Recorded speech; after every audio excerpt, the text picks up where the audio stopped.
Hi everyone! As you can see, ayan, this is cow manure. Ano to, pinulot ko to dun sa farm.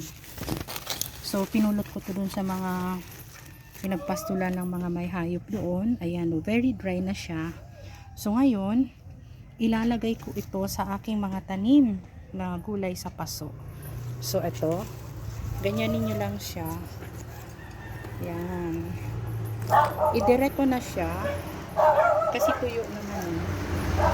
Since tuyo siya, pwede mo na siyang i-direct na ilagay. So, instead of using fertilizer, yung mga artificial, I do use organic. So,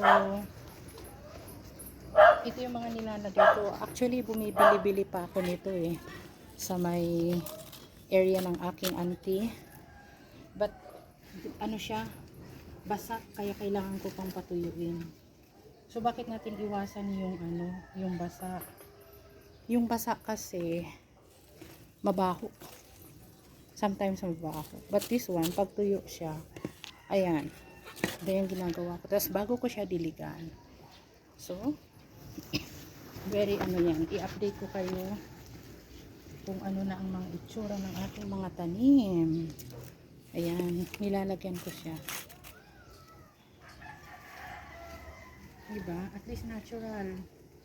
Kahit yung mga pasintabi sa kumakain kahit pupo ng mga aso ko, pinupulot ko, inaano ko yun. Dinatry ko. And then, nilalagay ko rin siya sa mga halaman. Kaya yan, matataba sila. O diba nakakatuwa? May mga bulaklak na po yan. Ayan o, may mga bulaklak na sila.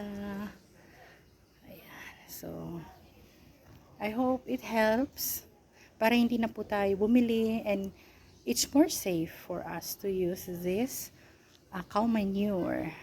Happy day everyone. Keep hydrated. Thank you so much.